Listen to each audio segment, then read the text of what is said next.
하나님 말씀 보겠습니다. 누가복음 11장 1절에서 4절까지입니다. 예수께서 한 곳에서 기도하시고 마치심에 제자 중 하나가 여짜오되 주여, 요한이 자기 제자들에게 기도를 가르친 것과 같이 우리에게도 가르쳐 주옵소서. 예수께서 이르시되 너희는 기도할 때 이렇게 하라. 아버지여, 이름이 거룩히 여김을 받으시오며 나라가 임하시오며 우리에게 날마다 일용할 양식을 주시옵고 우리가 우리에게 죄지은 모든 사람을 용서하오니 우리 죄도 사하여 주시옵고 우리를 시험에 들게 하지 마시옵소서 하라. 주님께서 너희는 이렇게 기도하라고 가르쳐 주신 기도문 속에는 우리가 보통 사용하는 주기도문은 마태복음 6장과 누가복음 11장 두 군데에 나옵니다.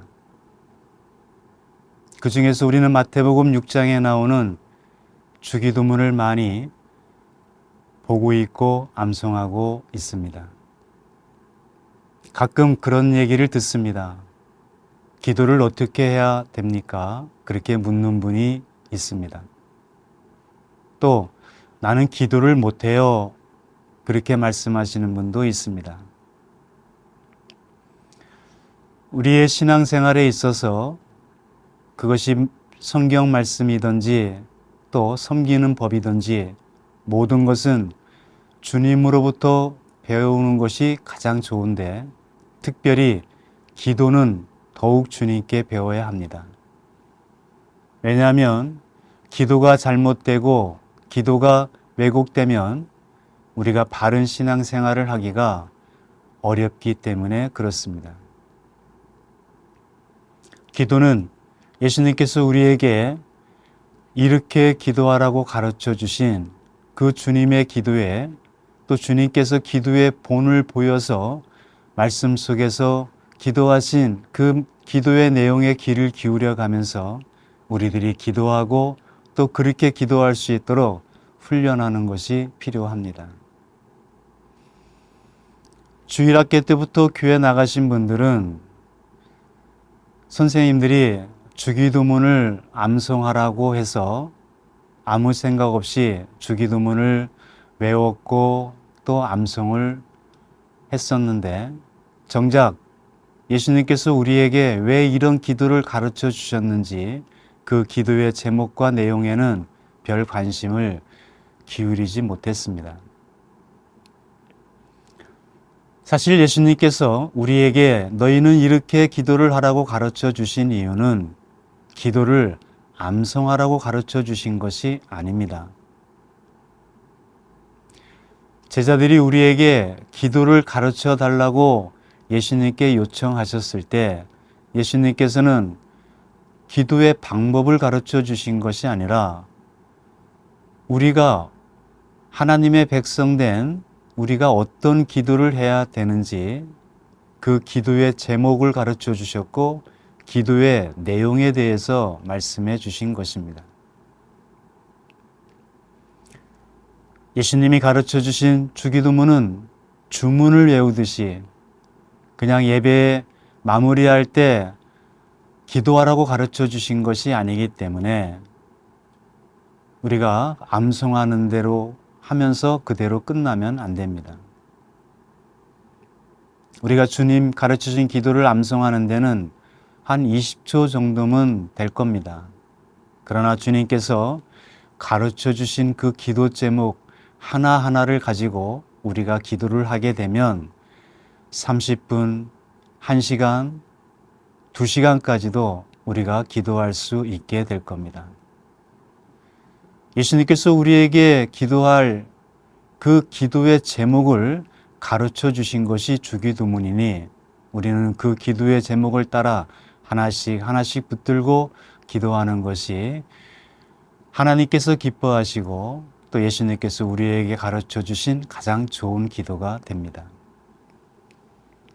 요한계시록 8장 3절 4절 말씀을 보게 되면 다른 천사가 와서 제단 곁에 서서 금 향로를 가지고 많은 향을 받았으니 이는 모든 성도의 기도와 합하여 보좌 앞 금 제단에 드리고자 함이라.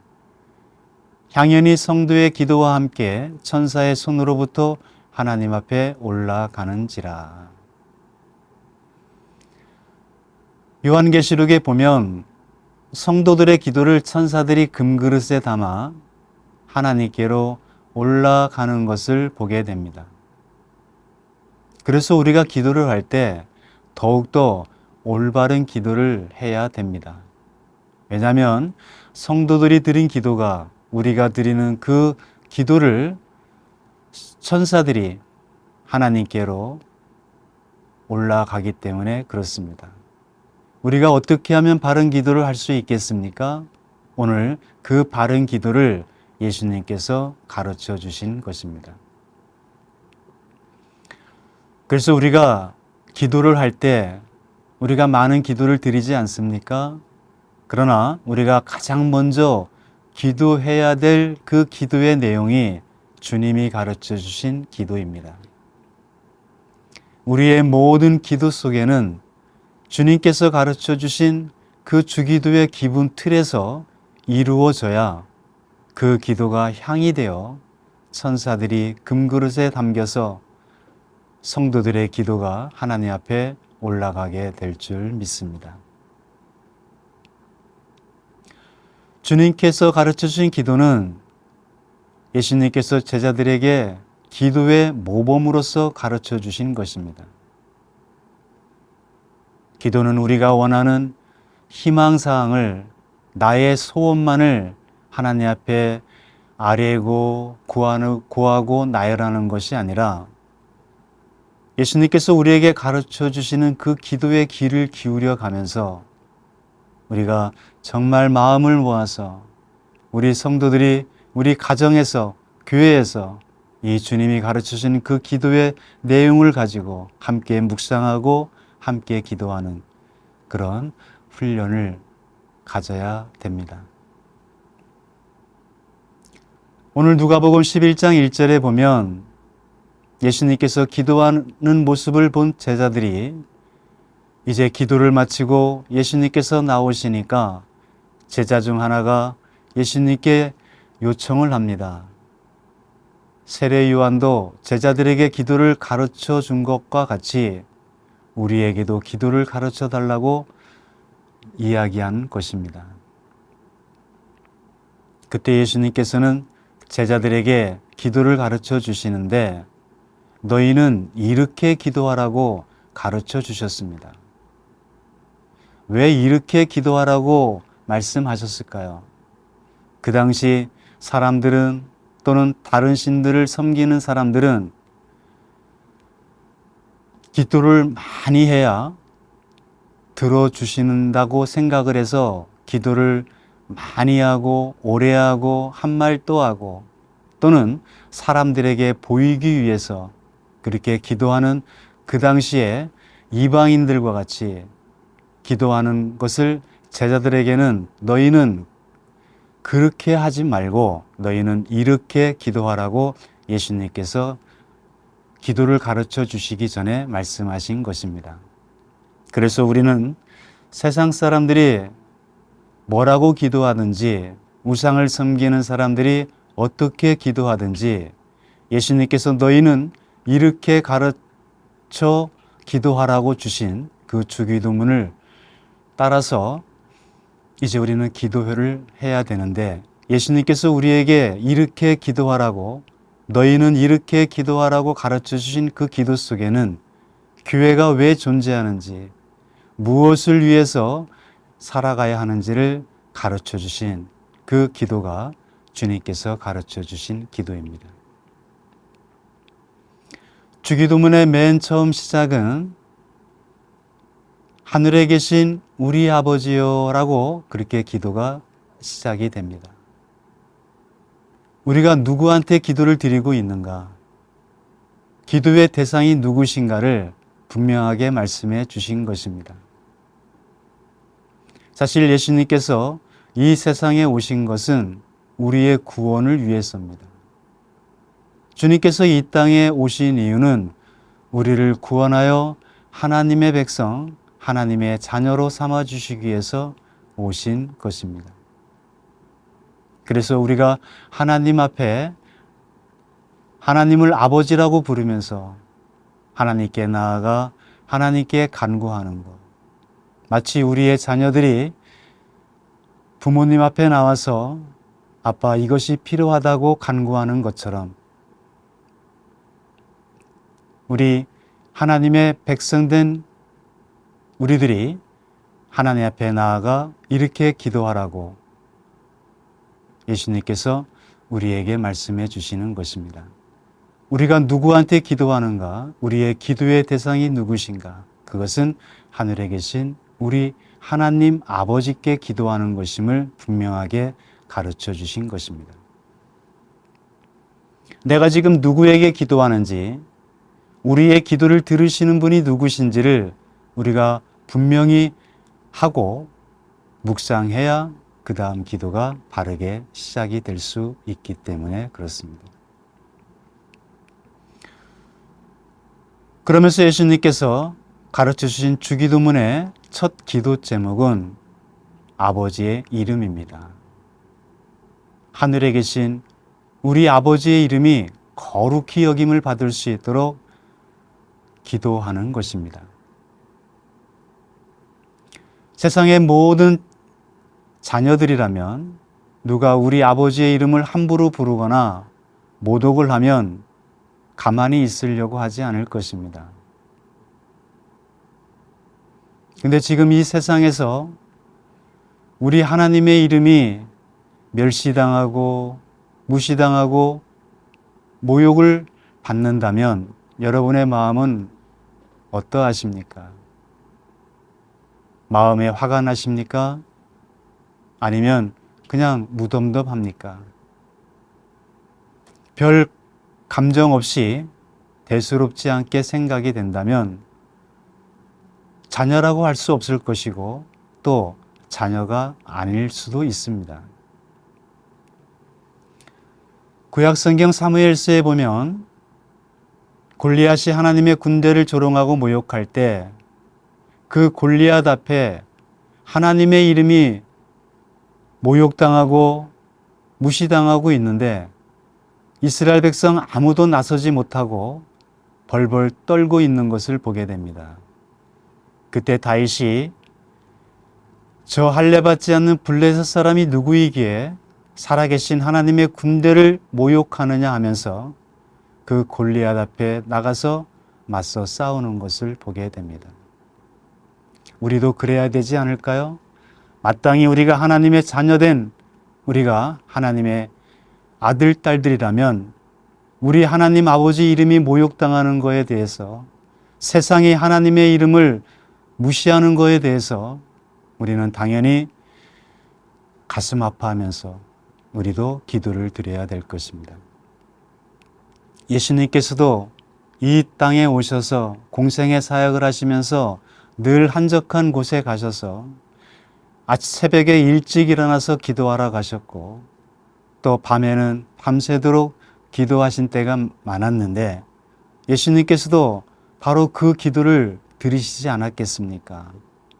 이 세상에서 아버지의 이름이 거룩히 여김을 받도록 우리 예수님께서 기도하셨을 것입니다. 우리는 하나님의 자녀들입니다. 우리는 하나님의 거룩한 백성이 되었습니다. 우리도 이 세상에서 하나님의 이름이 멸시를 받고 조롱을 받는 것이 화가 나고 그리고 우리가 마음이 아프다면 우리도 그 아픈 가슴 부여잡고 기도를 해야 될 것입니다. 세상에서 하나님, 우리 아버지의 이름이 거룩히 여김을 받을 수 있도록 나를 통해서 하나님 아버지의 이름이 거룩히 여김을 받을 수 있도록 기도해야 되지 않겠습니까? 우리 가정을 통해서, 우리 아이들을 통해서, 우리 주님의 몸된 교회들이 이 땅에 있는 하나님의 모든 교회들을 통해서 하나님의 이름이 거룩히 여김을 받을 수 있도록 기도해야 될 것입니다.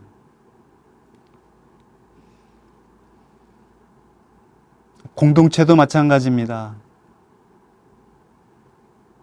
우리 대한민국이 하나님을 알지 못하고 하나님을 떠나서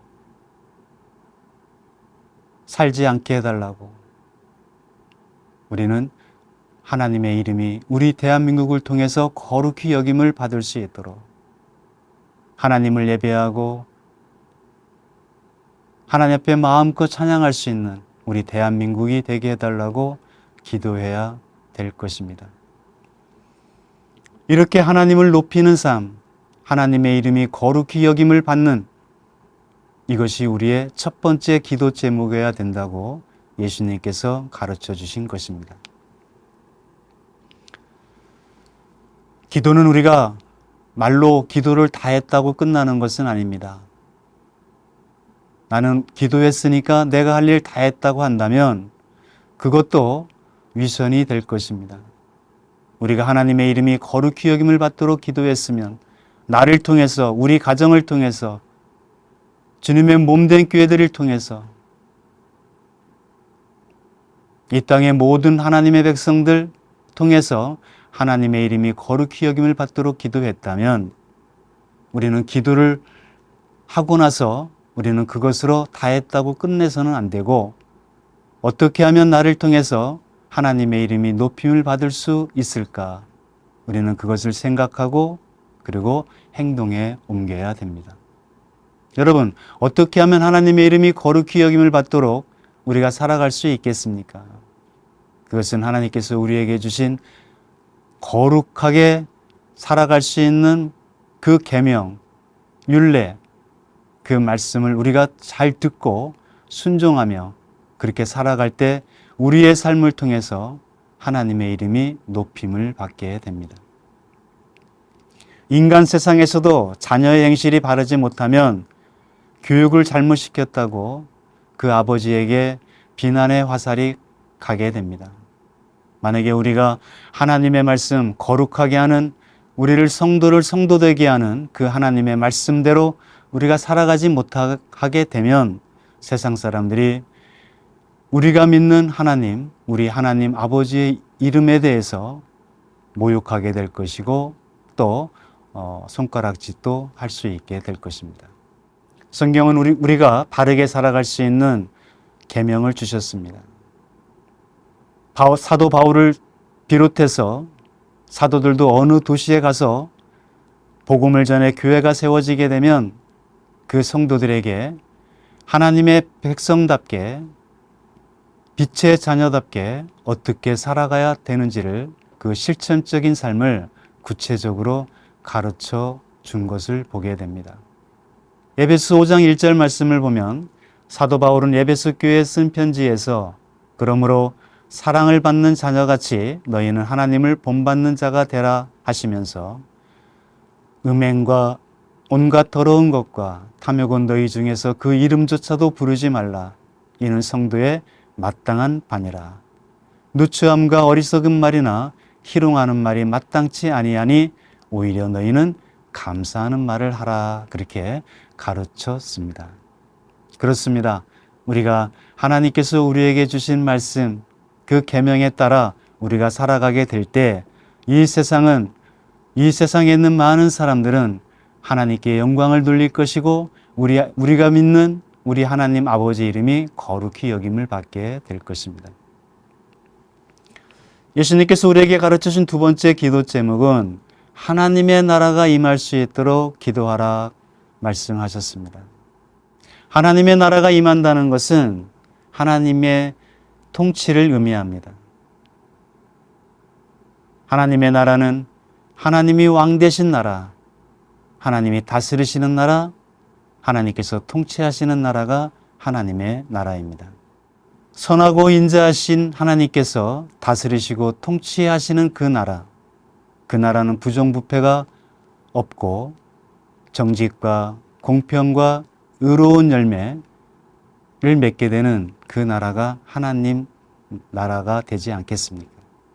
그러므로 우리가 구해야 될 것은 하나님의 나라, 하나님의 통치가 우리 가정에 임할 수 있도록, 무엇보다 내 인생에 하나님의 나라가 임할 수 있도록 기도하고, 우리 아이들에게 하나님의 나라가 임할 수 있도록 기도해야 되고,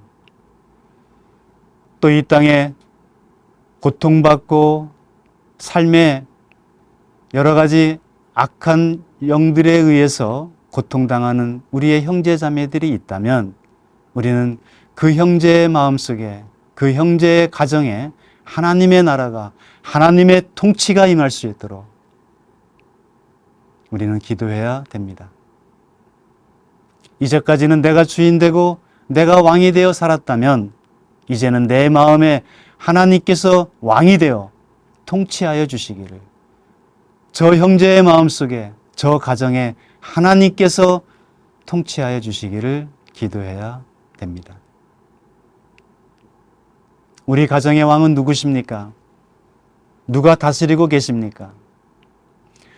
제가 예전에 모 방송국에서 연예인들이 집집마다 찾아다니면서 같이 대화를 나누며 식사를 나누는 그런 TV 프로그램을 본 적이 있습니다.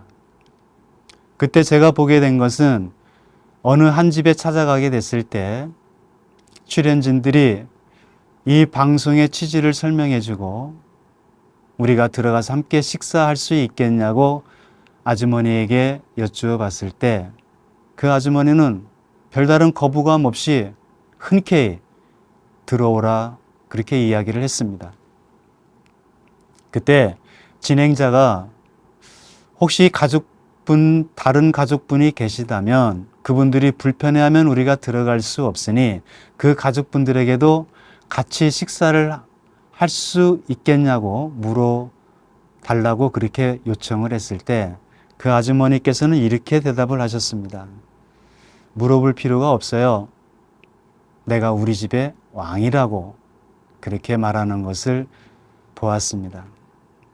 한편으로 보면 그 가정도 참 좋겠다라는 그런 생각도 들었습니다.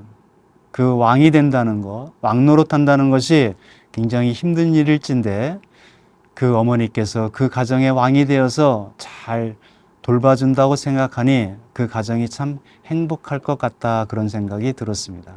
그러나 창조주 하나님, 선하시고 전능하신 하나님께서 우리와 우리 가정의 왕으로 다스리신다면 그것은 정말 더 행복하고 더 바랄 것이 없는 그런 복된 가정이 될 것입니다. 어떤 공동체나 어떤 단체에서도, 또 어느 가정에서도 만약에 불화가 나고 싸움이 일어난다면 대체적으로 주권 싸움입니다. 내 나라와 당신 나라의 싸움인 것입니다. 내가 왕이 된 순간 주님을 왕으로 삼지 못하는 가정은, 내가 왕으로 살아가고 있는 그 가정과 공동체에게는 평화가 있을 수 없습니다. 날마다 갈등과 분쟁과 전쟁이 일어날 수밖에 없습니다. 예수님을 영접한다는 것은 내가 주인된 그 자리에서 내려오고, 예수님을, 내가 내려온 그 왕된 자리에 예수님을 모시는 것입니다. 그래서 주님께서 다스릴 수 있도록, 주님께서 내 인생의 삶을 통치할 수 있도록 그렇게 내어드리는 것입니다. 이제 주인을 바꿔야 됩니다. 내가 왕이 되지 말고 예수님을 왕된 자리로 모셔드려야 합니다. 오늘 내가 왕이 된 그 자리에, 내가 왕이 된 그 자리에서 내려오고 우리 주 예수 그리스도를, 하나님을 그 자리에 모시는 그런 결단이 있기를 예수 그리스도의 이름으로 축원을 드립니다.